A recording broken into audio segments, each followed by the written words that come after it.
My guest is Dr. William Lane Craig, who's one of the finest philosophers of our time. He's engaged in debates and dialogues with many of the most well-known skeptics in our world at some of the most prestigious universities around the world. And Bill, I'm glad that you're here today. And many of your debates with leading atheists have entered on such topics as atheism versus Christianity, or does God exist, or what good evidence is there to think that God exists.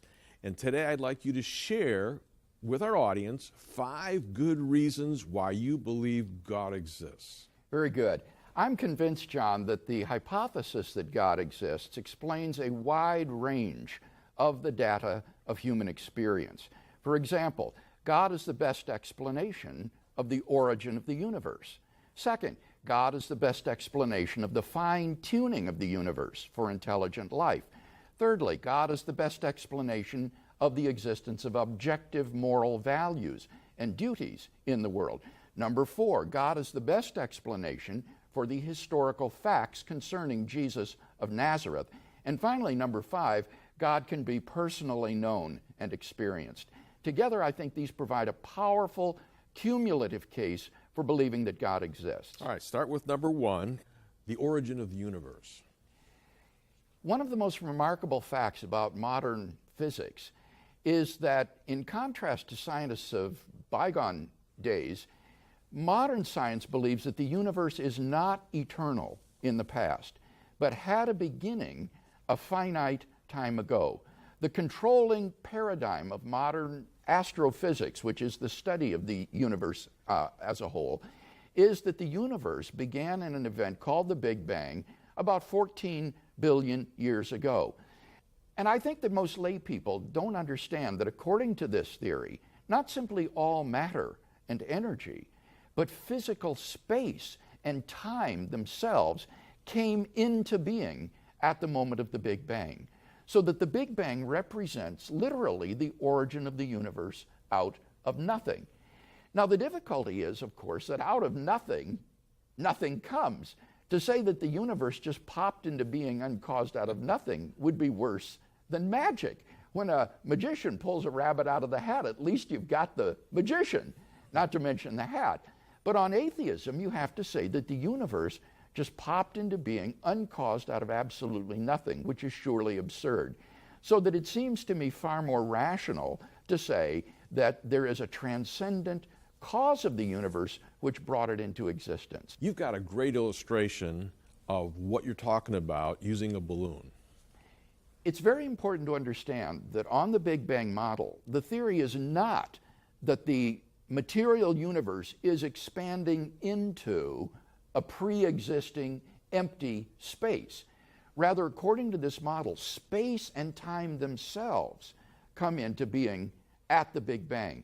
And a very good way to visualize this is by imagining a balloon with buttons pasted onto the surface of the balloon. Now, the buttons are glued in place, so they don't move relative to the surface of the balloon. But as you blow up the balloon, the buttons will get further and further and further apart because the surface of the balloon is expanding. Now, the surface of the balloon is just like our three-dimensional space. As space expands, the galaxies get further and further and further apart. Now, this has the radical implication that as you trace the expansion back in time, they get closer and closer and closer together until at some point in the finite past, the entire universe is contracted down to a single point before which it literally did not exist.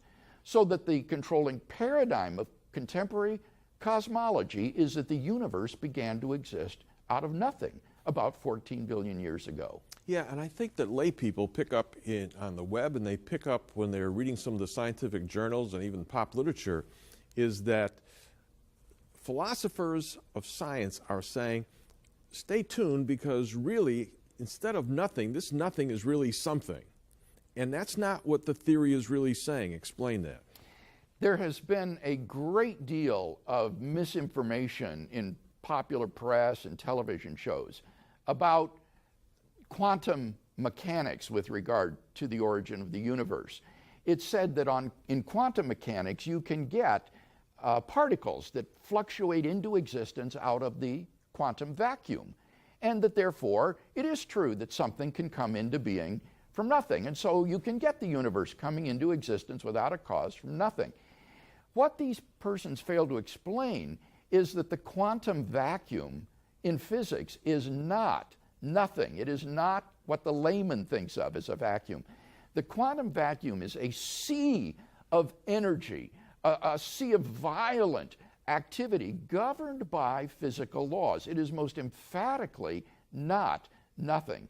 So that even if the early stages of the universe during the first split second of its existence is characterized or described by a quantum mechanical vacuum, that is not the origin of the universe out of nothing. And the point is that that quantum vacuum state cannot have persisted to infinity past. It had a beginning, and therefore we're thrust into the question of why did the origin of the universe occur? What brought the universe into being? Why is this a good reason that God exists? Well, what it points to is a transcendent cause of the physical universe. And when you reflect on what properties such a cause would have to have, another number of very theologically significant attributes fall out. For example, this would have to be an uncaused being. It would have to be non-physical and immaterial because it created all the matter in the universe. It would have to be non-temporal, that is to say timeless, because it created time as well as space. It would therefore have to be changeless. It would have to be enormously powerful in order to bring the universe into existence. And moreover, I would argue this being is also plausibly personal as well. Now, why is that? Well, it's the only way you can explain how to get a temporal effect with a beginning from a permanent, timeless cause that has existed eternally. If the cause were just an impersonal set of mechanically operating conditions, then once the sufficient conditions are given, the effect has to be given as well. If the conditions are there permanently from eternity, the effect would have to be there permanently. Yeah, you got a great illustration using water freezing. Yes. Take water, for example. The cause of water's freezing is the temperature being below 0 degrees Celsius. If the temperature were below 0 degrees from eternity past, the water would be frozen from eternity past. It would be impossible for the water to just begin to freeze a finite time ago. So how can you get a temporal effect with a beginning from a permanent eternal cause? I can think of only one answer to that, and that is if the cause is a personal agent endowed with freedom of the will, who can therefore create a new effect without any prior determining conditions. For example, a man sitting from eternity could freely will to stand up, and so you would have a new effect arise from an eternal cause. And so we're brought not simply to a transcendent cause of the universe, but to its personal creator. This is such great stuff, Bill. And I want to get to the second reason for the existence of God. As you say, the complex order in the universe points to an intelligent designer. Explain. Scientists once thought that whatever the initial conditions of the universe might have been, given enough time and a little luck, eventually intelligent life forms like ourselves would evolve. But instead, during the last 50 years or so, scientists have discovered to their surprise that the existence of intelligent life in this universe depends upon a complex and delicate balance of initial conditions given in the Big Bang itself. In fact, it appears that the universe has been incredibly fine-tuned for the existence of intelligent life from the very moment of its inception. And this fine-tuning is beyond comprehension in its delicacy. To give you an idea of the delicacy of the fine-tuning, let me just give a couple of numbers to give you a feel for the odds. The number of seconds in the entire history of the universe, all the way back to the Big Bang, is about 10 to the 18th power. 10 to the 18th power seconds in the entire history of the universe. 10 followed by 18 zeros, a huge number. The number of subatomic particles in the entire known universe is said to be around 10 to the 80th power. Now, with those numbers in mind, consider the following. In order for the universe to be life-permitting, the force of gravity and the weak force in the atom have to be fine-tuned to the precision of 1 part out of 10 to the 100th power. The cosmological constant that governs the accelerating expansion of the universe is fine-tuned to 1 part out of 10 to the 120th power. Here's a real eye-popper. Roger Penrose of Oxford University has estimated that the odds of the initial low entropy state of the early universe obtaining by chance alone is 1 chance out of 10 to the power of 10 to the power of 123, a number which is so incomprehensible that to call it astronomical would be a wild understatement. And the examples of fine-tuning are so diverse and so numerous that they are unlikely to disappear with any future advance of physics. The fine-tuning is here to stay and requires some sort of explanation of its existence. And in the literature on this subject, there are basically 3 possible explanations that are put forward. One would be physical necessity, that it's due to the laws of nature. They have to have the values they do. Second would be it's just pure chance alone.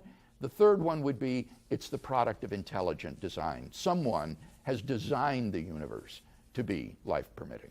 The problem is that those first 2 alternative explanations, physical necessity and chance, are just not very plausible. There's nothing about the laws of nature that require these constants and quantities to have the values they do. And the chances are so remote that they cannot be reasonably faced. So that I think the most rational explanation is intelligent design.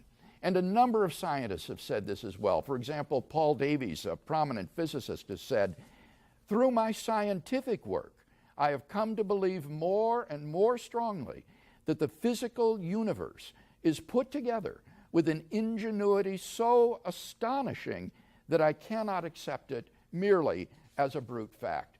And Robert Jastrow, who was the head of NASA's Goddard Institute for Space Studies, has said that this is the most powerful evidence for the existence of God ever to come out of science. So we can summarize this first argument as follows. 1, if the universe began to exist, then the universe has a cause of its beginning. 2, the universe began to exist. 3, therefore, the universe has a cause of its beginning. We can summarize this second argument as follows. 1, the fine-tuning of the universe is due to either physical necessity, chance, or design. 2, it is not due to physical necessity or chance. 3, therefore, it is due to design. All right, you say that your third reason for believing in the existence of God is objective moral values are in the world. Explain. If God does not exist, John, then it's very difficult to find any objective standard of right and wrong, good and evil. On atheism, moral values are just byproducts of biological evolution and social conditioning. Michael Roos, who is an atheistic philosopher of science from Canada, has said that morality is a biological adaptation. Ethics is illusory. Morality is just an aid to survival and reproduction, and any deeper meaning is illusory. On a naturalistic, atheistic view, then, there really are no objective moral values and duties in the world. But the difficulty is that in moral experience, we find a realm of objective moral values and duties that force themselves upon us as objectively binding and true. Even Roos himself, in another place, admits the man who says that it is morally acceptable to rape little children is just as mistaken as the man who says 2 + 2 = 5. So the question is, what then is the best foundation for these objective moral values and duties? And I think the answer is in God. If God exists, then we have a transcendent, objective foundation for right and wrong, for good and evil, that atheism cannot supply. We can summarize this third argument as follows. 1, if God does not exist, then objective moral values and duties do not exist. 2, but objective moral values and duties do exist, from which it follows logically and necessarily that 3, therefore God exists. And I find this is one of the most powerful arguments for God's existence because students recognize the truth of those premises. They've been taught relativism in their university classes. They've been taught that if there is no God, then everything is relative. Objective moral values do not exist. But at the same time, John, they're deeply committed to premise 2 that objective values do exist. They do not want to be thought of as judgmental. They prize the values of tolerance and open-mindedness and love. They're scared to death to condemn someone who disagrees with them. They hold to that as an objective value. So in fact, they're committed to the truth of both of these premises, but they've just never put 2 and 2 together and drawn the logical conclusion. All right, Bill, you say that the fourth good reason for the existence of God is the historical facts concerning the life, death, and resurrection of Jesus. Explain. Well, Jesus of Nazareth was a remarkable individual by all accounts, John. New Testament historians have reached something of a consensus that the historical Jesus came on the scene with an unprecedented sense of divine authority, the authority to stand and speak in God's place. He claimed that in himself the kingdom of God had broken into human history. And as visible demonstrations of this fact, he carried out a ministry of miracle working and exorcisms. But the most radical confirmation of his personal claims was his resurrection from the dead. If Jesus really did rise from the dead, that means that he must have been who he claimed to be, and that God has publicly vindicated those claims.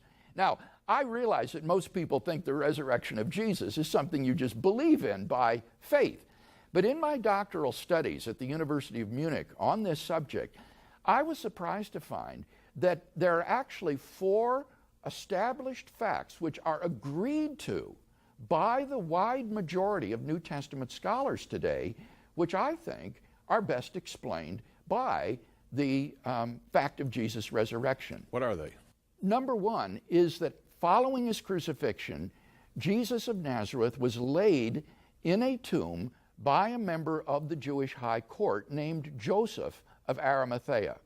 Secondly, that tomb was then discovered empty by a group of Jesus' women followers on the Sunday morning following his crucifixion. Thirdly, thereafter, different individuals and groups of people under a variety of circumstances and at different locales saw appearances of Jesus alive from the dead. And number 4, that despite every predisposition to the contrary, the original disciples suddenly and sincerely came to believe that God had raised Jesus from the dead. Now, those facts are widely acknowledged by the majority of New Testament historians today. The only question is, how do you best explain them? And I'm convinced that the best explanation of those 4 facts is the one that the original eyewitnesses gave, namely, God raised Jesus from the dead. Luke Johnson, who is a prominent New Testament scholar at Emory University, has written, "Some sort of powerful, transformative experience is required to generate the sort of movement earliest Christianity was." And N.T. Wright, who is a prominent British scholar, has concluded, "That is why, as a historian, I cannot explain the rise of early Christianity unless Jesus rose again, leaving an empty tomb behind him." So we can summarize this argument as follows. Number 1, there are 4 established facts concerning Jesus of Nazareth: his honorable burial, his empty tomb, his post-mortem appearances, and the origin of the disciples' belief in Jesus' resurrection. Number 2, the best explanation of these facts is the hypothesis God raised Jesus from the dead. Number 3, the hypothesis God raised Jesus from the dead entails that God exists, for therefore God exists. I believe you say the fifth reason for people believing in the existence of God is the personal experience of God. What do you mean? This fifth reason isn't really an argument for God's existence. Rather, it's the claim that you can know that God exists wholly apart from arguments simply by personally experiencing Him. This was the way that people in the Bible knew God. As Professor John Hick has said, for them, God was not an idea adopted by the mind, but an experienced reality which gave significance to their lives. Now, if that is the case, then there's a real danger that arguments for God's existence could actually distract us from God Himself. We mustn't be so focused on the arguments that we fail to hear the inner voice of God speaking to us in our own hearts. For those who listen, God becomes a personal reality in their lives. The Bible promises, draw near to God, and He will draw near to you. And so we mustn't just focus on the arguments. We also need to draw near to God and to seek His face.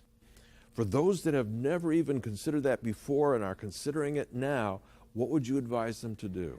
I'd encourage them to do what I did as a non-Christian when I first heard this message. First, I would begin to pray. I would encourage them to kneel by their bedside at night, alone, and talk to God and say, God, if you're there, show yourself to me. I want to know you if you are there, and to consistently be involved in prayer of that sort. Secondly, I'd encourage them to get a copy of the New Testament and begin to read the life of Jesus in the Gospels. And as you read these gospel stories of Jesus, ask yourself, who was this man? Could he really have been who he claimed to be? Could he really have been God incarnate who came to die for my sins so that I could come into a personal relationship with God? And I believe that if people will pursue that path, that it will lead them to God and they will find God in the same way that I did. Now, for those who have come to the point where they are convinced that God exists and has revealed Himself in Jesus and has raised Jesus from the dead to show who He was, then I'd encourage them to make a commitment of their lives to Christ as their Savior and Lord. They can go to God in prayer and say something like this, God, I believe that you exist and that you've revealed yourself in Jesus and raised Him from the dead. And right now, in the best way I know how, I want to invite you to come into my life, forgive my sins, change my life, and make me into the kind of person that you want me to be. I want to be a disciple of Jesus and to follow Him. Change my life, and I'm trusting you to do that right now. Amen. And if they'll pray a prayer like that, God will hear that prayer, come into their life, and begin to transform them from the inside out to make them into the sort of person that God wants them to be. Some people say that human existence is a result of a roll of the cosmic dice.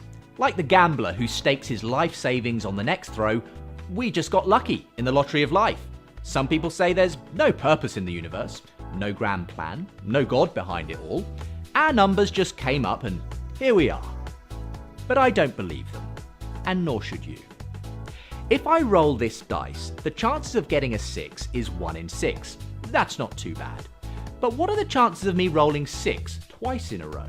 Well, the odds get longer. It's 1 in 6 times by 1 in 6. That's 1 in 36. So I'd have to be pretty lucky to get 2 6s in a row. Now, every time I add the chances of rolling another 6 in a row, the odds go up exponentially, and it gets even more unlikely. Now, what if I rolled this dice 70 times, and every single time I got a 6? Okay, that's pretty unlikely, but it's possible, right? Well, in fact, the chances of rolling a 6 70 times in a row are around 1 in 10 to the 55. That's a 1 with 55 zeros after it. Now, just to put that in perspective, how long would I have to stand here rolling this dice, allowing about 5 seconds per roll, before hitting that lucky streak and rolling 76s in a row? Well, I had a mathematician friend work it out for me. On average, you would have to continually roll this dice for 100 trillion, trillion, trillion, trillion, trillion, trillion, trillion, trillion, trillion, trillion years before your numbers come up. That's a long time. What if you applied that thinking to us? What are the odds of us being here? Now, the odds of rolling 76s in a row, 1 in 10 to the 55, as it happens, those are the same odds of something called the expansion rate of the universe being just right for the existence of us here today. From the moment of the Big Bang, when our universe began to rapidly expand, the rate of that expansion was exquisitely finely balanced. Any faster, and the universe would have expanded too rapidly to allow the formation of chemicals, atoms, stars, and galaxies. Any slower, and the universe would have collapsed back in on itself. But as it happens, the universe expanded at just the right rate to allow for life to develop in the future, for us to be here. It hit 70 rolls of the number 6 in a row, first time. And the expansion rate of the universe is just one among 30 or so other incredibly sensitively finely tuned constants and fundamental forces in the universe that must be just the way they are for the universe to be able to produce us. So let's imagine, if I went ahead and rolled this dice 70 times, and what do you know, every time it came up 6. No waiting for trillions upon trillions of years, first time. Beginner's luck? Hardly. You would assume that I must have rigged it. Maybe the dice are loaded, maybe there are 6s on every side. It can't be chance. Now let me ask you, why would we assume that this universe with us in it, which is actually way more improbable than my 70 rolls, is just a result of chance? The fact that we're here shows that someone's loaded the dice. In fact, maybe there's no dice at all. What if the evidence points to this life-permitting universe actually being the product of an intelligent mind which intended for us to be here? Now, you could come up with some speculative other theory. Maybe there's an infinite number of universes, giving you an infinite number of chances to roll the dice. Maybe. But we don't have any scientific evidence for it. So if you're hanging your hat on that possibility, then you're every bit as much committed to a faith position as the person who says God was behind it. Believing in God isn't a delusion. It's a perfectly reasonable conclusion when we look at the fingerprints on our universe. And if it's true that we aren't just the fluke result of a cosmic roll of the dice, and that we're actually here because a grand designer intended us from the very beginning, well, that's worth staking something on. We know Christianity is true.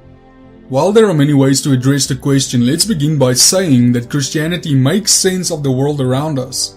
In other words, it presents the most correct worldview based on the world in which we live. There are 3 worldviews that lie at the foundation of all religions and philosophies. It's known as theism, naturalism, and pantheism. Theism teaches there is a personal God who created the universe. Naturalism teaches there is no divine being and that the universe is the result of time and chance. Pantheism teaches that the universe is eternal and that the divine is an impersonal force made up of all things. All 3 worldviews cannot be true at the same time, and if one of them is true, then the other 2 must be false. The evidence points towards theism. I will only go over 3 lines of evidence for this claim for the sake of time. First is the argument for the first cause, or the cosmological argument, which states if something exists, it must have either come from something else, come from nothing, or have always existed. What is the most reasonable conclusion of the 3 for the existence of the universe? Scientists confirm that the universe has a beginning. Many call this the Big Bang. Since the universe assuredly has a beginning, the worldview of pantheism bears the burden of proof. Second, to say the universe comes from nothing goes against reasonable scientific inquiry and human logic. For example, any invention in human history is not brought about from nothing. It comes from materials and ingenuity that existed before its inception. Therefore, the naturalist worldview has no logical ground to stand on. They may invoke a multiverse theory or a singularity before the Big Bang argument, but once again, those theories would also need a first cause to exist. So it is only a regression. The best conclusion is that the universe is the result of a cause greater than itself, and that cause is God. Second, we have the proof of design, or the teleological argument. Complexity and design point to a designer. For example, Although all the parts of a watch are found on the earth, no one would assume it evolved as a result of natural unguided actions of chance. Why would we conclude otherwise when we look at the human brain or the human anatomy, which is much more complex? The more we discover about the universe and nature, the more we realize how unlikely it is that this could have all happened by accident. Therefore, the burden of proof is on the worldviews of naturalism and pantheism, which holds to a position of evolution. And finally, we have the moral argument. All people have a sense of right and wrong. In every culture, adultery, murder, and stealing are wrong. Where does this universal sense of right come from? A moral law code requires a moral lawgiver who is personal and reflects the moral law in his character. Since we are made in God's image, we reflect his moral law. C.S. Lewis stated, "As an atheist, my argument against God was that the universe seemed so cruel and unjust. But how had I got this idea of just and unjust? A man does not call a line crooked unless he has some idea of a straight line. What was I comparing this universe with when I called it unjust?" Naturalists and pantheists have a difficulty accounting for the human conscience. For these reasons, theism is the only possible worldview that can remain true to scientific and philosophical scrutiny. So now that we have established a theistic worldview, why Christianity? The answer is threefold. First, Christianity is only as true as the person of Jesus Christ. He fulfilled prophecies, claimed to be God in the flesh, performed many miracles, died, and physically rose from the dead. Christianity is about Jesus, his claims and his deeds. It is based on him, and it is only as true as he is true. Second, Christianity is consistent with reason, facts, and shows evidence of God's inspiration in the Bible. Third, all other religion systems are either unverifiable or irrational in their teachings. The first thing I would like to do is, before I begin addressing each point individually, is to make an important distinction between Christianity and other religions. Christianity is about a relationship with God that is achieved by God himself and based on trust, also known as faith. A Christian does not work to get to God because God has done it all. A Christian lives a life of trust in God who has already saved him. In this sense, it is not a religion, but more a relationship. So let's begin with the first point, the person of Jesus Christ. Among all men who ever lived, Jesus stands apart from each one. Throughout the Gospels, Jesus claimed himself to be God. He claimed to have authority over the law, creation, sin and death.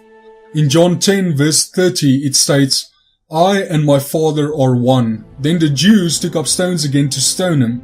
Jesus answered him, "Many good works have I showed you from my Father. For which of those works do you stone me?"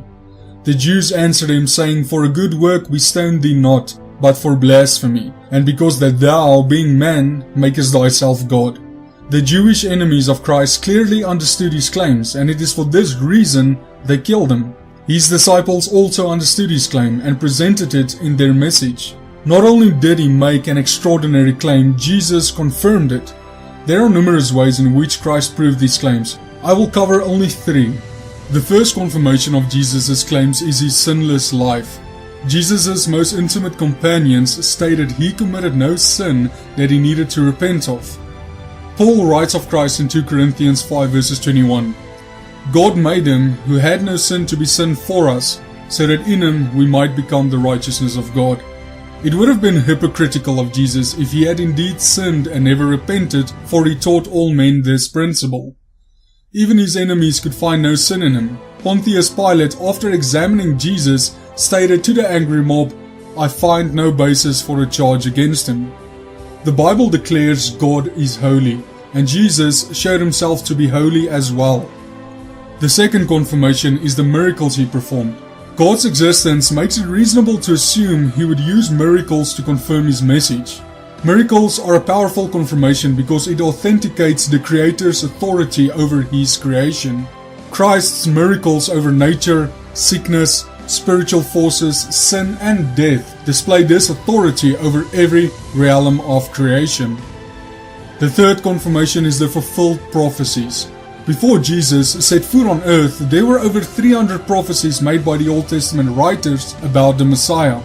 The prophecies include the city of birth, his method of execution, his betrayal, and the date of his death, etc. Jesus fulfilled each of these. The probability of fulfilling just 8 of these by chance is mathematically 0. No one has both made the claims of Christ and confirmed them as he did. Jesus further confirmed his claims to be God by rising from the dead.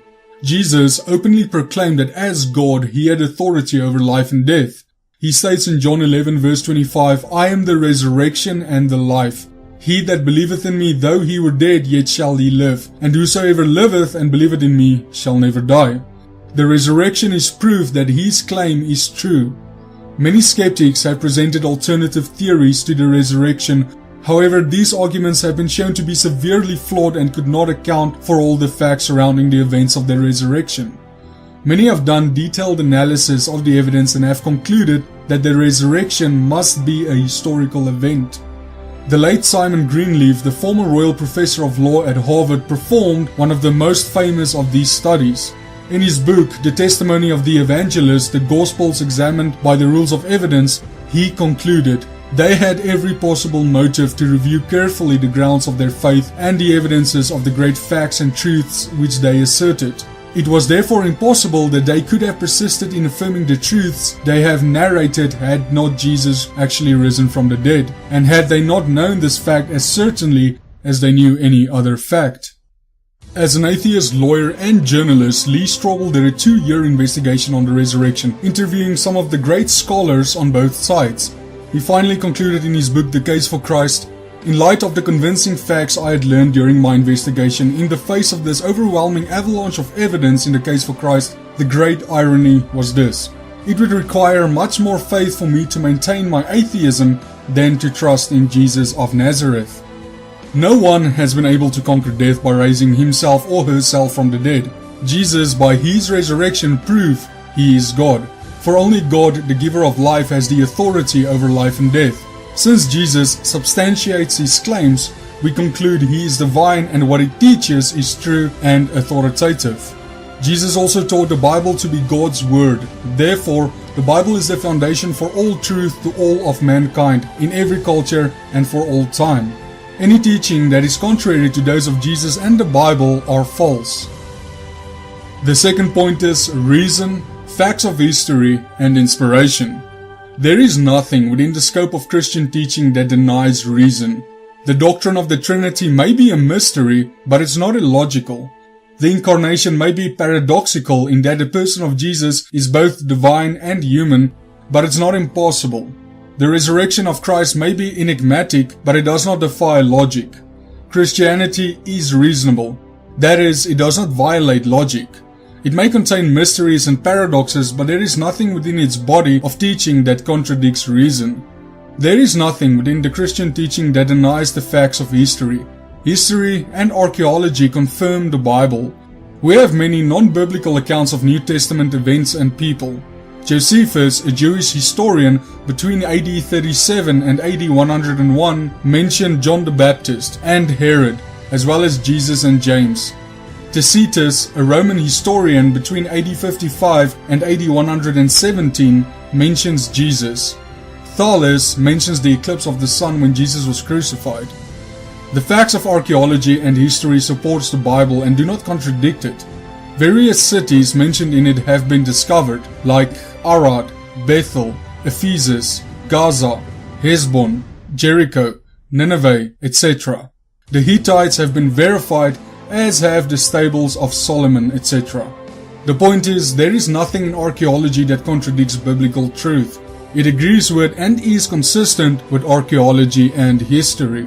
The evidence of biblical inspiration can be clearly seen in the prophecies found in the Old Testament and their fulfillment in the New Testament. But of course, there are critics who say that the Bible was altered to make it look as though Jesus fulfilled prophecies. But this would mean the Bible was purposely written to be a deception. What evidence exists for that claim?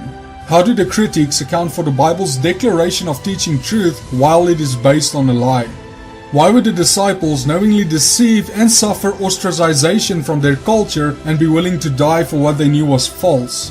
Such basic questions would need to be answered because those who would propose a new theory need to answer the tough questions that their theories would raise.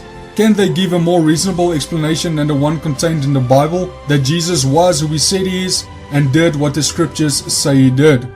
If no more feasible theories can be proposed that would account for all the facts, then the critics have nothing on which to stand, and the claims of Scripture are true. Lastly, other belief systems are unverifiable or irrational. There are other belief systems that claim to be valid, but they are either non-verifiable historically or irrational internally. For example, Mormonism clearly contradicts the Bible. It teaches God was a man on another planet and is married to a goddess wife, etc. It has no historical evidence to validate the Book of Mormon and teaches the logical impossibility of an internal regression of causes. It teaches that there is an infinite regression of gods being formed, i.e. an infinite list of causes in the past. But this is impossible, since this would require crossing an infinite amount of time to get to the present. But an infinite amount of time cannot be crossed, otherwise it isn't infinite. Therefore, there cannot be an infinite regression of new gods being formed, and Mormonism cannot be true. The religion of Islam teaches that the Quran is the absolute truth revealed from their God Allah. It further states, and this is critical, that if one fact in the Quran is incorrect, then Islam is not true. But the Quran teaches a man's seed come from his chest, not testes, in Quran 86 verses 5 to 7. The sun sets in murky water, in Quran 18 verse 86. The moon was split in two, in Quran 54 verse 1. It says that birds and ants can talk, in Quran 27 verse 16 and 27 verse 18. Since these are not true, Islam cannot be either. Atheism as a negative worldview cannot be validated to be true, nor can it account for rationality, since its materialistic perspective cannot bridge the gap between absolute conceptual realities, i.e. logical absolutes on which reason is based, and the principle of materialism, that all things in the universe can be understood in terms of motion, matter, chemical reactions, etc. Again, atheism cannot be verified as being true, since it is a position of negativity. A denial of the existence of something is almost always impossible to validate. Reincarnation religions, Hinduism, Buddhism, etc. have the problem of karma, the residual cause and effect from previous lives that govern future incarnation levels. These incarnations serve the goal of teaching the soul through life's journeys so that they can return to the divine source. But each soul had at its initial incarnation perfect karma, yet each soul failed to return to the source even while having had perfect karma. Instead, each soul is locked in an ongoing cycle of reincarnation. If the soul had not learned its lessons after experiencing perfect karma, how can it do so with imperfect karma? Furthermore, Eastern-based religions deny the absolutes of logic and infer counter-logical systems that contradict logic and cannot be validated through history or reason. In essence, they are unfalsifiable. The New Age movement offers subjective, unverifiable experience as the underlying framework for its theological perspectives, such as human divinity, divinity of nature, etc. It is an eclectic movement with numerous contradictory belief systems that rest under its broad umbrella. I don't know how anyone can take it seriously. These simplified and brief analysis of various systems demonstrate that their claims must be verifiable in some way, archaeology, ancient documents concurrent with verifiable history, etc., and must be rational. But when a theological system cannot be verified using either normal historical examination or internal logical consistency, how can it be assumed to be true? It cannot. Since no one else has anything better to offer than Jesus, and since no one else has fulfilled prophecies, performed miracles, raised people from the dead, risen from the dead, and promised to return for his people, then we are forced by reason and the evidence to continue to believe in Jesus, his teachings, and the truth that Christianity represents as it is found in him. Christianity is consistent with reason, facts, and shows evidence of God's inspiration. And finally, all other religion systems are either unverifiable or irrational, thereby disqualifying them as being true. Therefore, it is reasonable to conclude that Christianity is true. The historical truth behind Jesus' resurrection. To better examine the importance of this question, we have to go back to the time shortly following the death of Jesus Christ. The year is around 33 AD. The religious leader, Jesus, who had been heralded as a hero by the city of Jerusalem just days before, was suddenly put to death by Roman authorities. His crucifixion followed the earlier beheading of Jesus' forerunner, John the Baptist. During his trial and crucifixion, his closest followers stayed away in fear for their own safety. One of his inner circle, Peter, even denied that he knew Jesus. After his death, 2 of the disciples left town, while the others hid behind locked doors in fear that they could be next. When several of the disciples did finally head out, it was to return to their previous occupation of fishing. Fast forward a few weeks, and suddenly you find a group of disciples committing to spread the message that not only is Jesus God's Son, but he rose from the dead. They preach the resurrection message not just in Jerusalem, but out to Rome and even as far as India and North Africa, while facing significant persecution and, in some cases, even martyrdom. So is their martyrdom really all that unusual? After all, people die all the time for causes they believe in, like religion or country. What makes these Christian martyrs so unique? The early Christian martyrs are very different in one respect. While people die for a cause they truly believe in, people don't willingly suffer persecution and death for a cause they know to be a blatant lie, especially when the truth could easily spare them suffering and death. It quickly becomes evident that the one thing that could turn these scared fugitives into bold preachers in such a short time is the belief that they actually saw a risen Jesus. While their behavior doesn't unequivocally prove Jesus' resurrection, it does provide a significant number of eyewitnesses willing to back up their testimony with their lives. This would count as overwhelming evidence in a court of law today. That is why their fate is so important. Did the apostles face persecution and martyrdom for their actions after Jesus' death? If we can establish they really did suffer for their beliefs and message, then it makes their testimony very compelling. So, what happened to Jesus' apostles? Well, first we can confirm that they, like many early Christians, would have faced serious persecution. This should come as no surprise, as Jesus often told his disciples they would ultimately suffer on his behalf. The New Testament tells accounts of beatings, imprisonments, and stoning of early followers. The Apostle Paul tells of his role in persecuting the early church before his conversion. On the authority of the chief priests, I put many of the saints in prison, and when they were put to death, I cast my vote against them. Many a time I went from one synagogue to another to have them punished. In my obsession against them, I even went to foreign cities to persecute them. In addition to the Bible, early historians such as Josephus and Tacitus chronicled episodes of Christian persecution. Cornelius Tacitus was a Roman senator and historian, and his works, the Annals and Histories, tell us much of what we know about the reigns of the emperors Tiberius, Claudius, and Nero. Tacitus tells us how, in 64 AD, Nero was suspected of starting a fire that destroyed 3/4 of Rome, but he used the Christians as scapegoats. Tacitus writes, Therefore, to eliminate this rumor, he falsely produced defendants and inflicted the most extraordinary punishments upon those whom, hated for their crimes, the people called Christians. A great multitude was convicted, not so much on the charge of setting fire, as on hatred of the human race.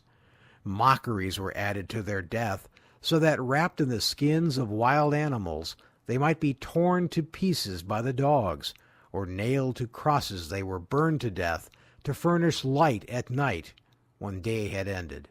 It wasn't just Nero who blamed and punished Christians for the ills of society. As the 2nd century writer Tertullian writes, If the Tiber rises as high as the city walls, if the Nile does not send its waters up over the fields, if the heavens give no rain, if there is an earthquake, if there is a famine or pestilence, straightway the cry is, Away with the Christians to the lion. In reading through the 1st and 2nd century accounts, it becomes clear that the apostles certainly knew they were taking their message to hostile groups that wanted them dead. So the specter of martyrdom loomed over their every movement. Let's take a look at 4 apostles where there is compelling evidence that these early followers actually paid for their beliefs with their lives. Peter was Jesus' guy, a key member of the inner circle. Yet Peter disavowed knowledge of Jesus during Jesus' trial in fear for his own safety. Then, after believing he saw the risen Jesus, the book of Acts tells us how Peter preaches the first Christian sermon and is arrested multiple times by Jewish authorities. Peter's persecution and untimely martyrdom is confirmed by the first-century writer Clement of Rome, who states, Peter, because of unjust jealousy, bore up under the hardships not just once or twice, but many times. And having thus borne his witness, he went to the place of glory that he deserved. Peter's martyrdom is also alluded to by a number of other second-century writers, including Ignatius, Dionysius of Corinth, Irenaeus, Tertullian, and in the books of the Acts of Peter and the Apocalypse of Peter. In studying the writings of that era, it quickly becomes clear that there was almost universal acceptance of the persecution and martyrdom of Peter. Paul was the most unlikely of all early disciples. A lifelong Jew and Roman citizen, he led the charge to hunt down and kill the early Christians, fearing they could lead the Jewish nation astray and bring down the wrath of God. The book of Acts, chapter 8, tells us that he was there giving approval at the stoning of Stephen, and that Paul, then known as Saul, began to destroy the church. Going from house to house, he dragged off men and women and put them in prison. One of his travels, however, he encountered the resurrected Jesus and immediately converts to Christianity. This dramatic conversion led Paul to become one of the boldest evangelists in early Christianity, with Paul ultimately authoring nearly half of the books in the New Testament. Certainly Paul knew the fate he would be facing after his conversion. After all, he led the charge for the imprisonment and death of scores of early Christians, and suffer he did. In all, Paul recounts, 5 times I received at the hands of the Jews 40 lashes less one. 3 times I was beaten with rods. Once I was stoned. 3 more times I was shipwrecked. A night and a day I was adrift at sea, on frequent journeys, in danger from rivers, danger from robbers, danger from my own people, danger in the wilderness, danger at sea, danger from false brothers, in toil and hardship through many a sleepless night, in hunger and thirst, often without food, in cold and exposure. So what could cause this radical shift in belief and willingness to suffer all manners of pain and imprisonment? By far the most logical explanation is that Paul truly believed he'd encountered the risen Christ. As with Peter, the martyrdom of Paul is confirmed in the early writings, including Clement of Rome, Ignatius, and Polycarp's letter to the Philippians. James was the brother of Jesus and ultimately became a leader in the church in Jerusalem. Yet in spite of growing up with Jesus, the Gospels give indications that James did not always believe that his brother was actually the Son of God. It was not until after Jesus' resurrection appearance to James that we find him in the inner circle of the apostles. As other apostles fanned out to share the gospel across the Roman Empire, James stayed in Jerusalem to lead the local church. It was this conversion and his proclamation of a resurrected Jesus that would lead to his martyrdom. James's ultimate fate comes to us from the first-century Jewish historian Josephus, who wrote, Ananus assembled the Sanhedrin of judges and brought before them the brother of Jesus, who was called Christ, whose name was James, and some of his companions. And when he had formed an accusation against them as breakers of the law, he delivered them to be stoned. So what changed belief about his brother from skeptic to martyr? Only a sincere belief that James encountered his brother, risen from the dead, could have led to this cataclysmic shift in belief. Finally, let's look at James, son of Zebedee. He was one of the first apostles called by Jesus, and Jesus actually predicted his martyrdom in the book of Mark. This prophecy was fulfilled in the book of Acts, which tells us, It was about this time that King Herod arrested some who belonged to the church, intending to persecute them. He had James, the brother of John, put to death with the sword. James, son of Zebedee, was one of the first apostles to be martyred. The tradition of his martyrdom is also confirmed by a number of early extra-biblical authors, including Clement of Alexandria and Eusebius. James also went from hiding from the authorities in a locked room to becoming an early Christian martyr after what he truly believed were encounters with the risen Jesus. Martyrdom traditions exist for all of Jesus' other apostles, though some appear later than the 2nd century, and others have multiple traditions that appear to be in conflict. Many do contain consistent facts that point to an underlying truth about their death, even if some of the later elements are embellished. In any event, the widespread persecution of the early church and the killing of many early leaders, including Jesus, John the Baptist, Stephen, and James, the brother of Jesus, made it very clear that the apostles knew that they were signing up for a life of certain persecution and likely death, even if some of the details are lost to antiquity. So we have seen a group of scared fugitives become bold evangelists. A man changed his belief about his brother's true nature after his death, and a chief prosecutor become a leading defender, and all willingly defend their decisions with their lives. The only logical conclusion is that they actually believed they saw Jesus risen from the dead. These eyewitness accounts, attested with their own blood, provide some of the strongest evidence that the resurrection really did occur.